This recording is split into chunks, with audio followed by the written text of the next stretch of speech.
ভাই আল্লাহর সাথে যত পাপী থাকে থাক, এটা একটা সেজদায় মাফ হতে পারে ইনশাআল্লাহ। আল্লাহ পাকের সাথে অনেক পাপ আছে আমাদের, মনে করে নামাজ পড়ি নাই, রোজা রাখি নাই, যাকাত দেই নাই, ইত্যাদি ইত্যাদি অনেক পাপ, আল্লাহর হক অনেক নষ্ট করেছে। একটা সেজদা যদি কবুল হয়ে যায়, একটা ইস্তেগফার যদি কবুল হয়ে যায়, ইনশাআল্লাহ সব গুনাহ মাফ হয়ে যাবে। কিন্তু মানুষের সাথে জড়িত যদি গুনাহ থাকে, এই যে গীবত, তহমত, অপবাদ ইত্যাদি ইত্যাদি, কারো সম্ভ্রমহানি করেছেন, কাউকে বেইজ্জত করেছেন ইত্যাদি, এই দুনিয়াতেই হায়াত থাকতেই মাফ নিতে হবে। পরকালে এগুলো শুধরানোর কোনো সুযোগ নেই। ভাই আল্লাহর সাথে যত পাপী থাকে থাক, এটা একটা সেজদায় মাফ হতে পারে ইনশাআল্লাহ। আল্লাহ পাকের সাথে অনেক পাপ আছে আমাদের, মনে করে নামাজ পড়ি নাই, রোজা রাখি নাই, যাকাত দেই নাই, ইত্যাদি ইত্যাদি অনেক পাপ, আল্লাহর হক অনেক নষ্ট করেছে।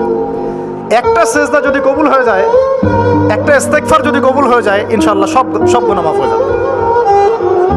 কিন্তু মানুষের সাথে জড়িত যদি গুনাহ থাকে, এই যে গীবত, তহমত, অপবাদ ইত্যাদি ইত্যাদি, কারো সম্ভ্রমহানি করেছেন, কাউকে বেইজ্জত করেছেন ইত্যাদি, এই দুনিয়াতেই হায়াত থাকতেই মাফ নিতে হবে।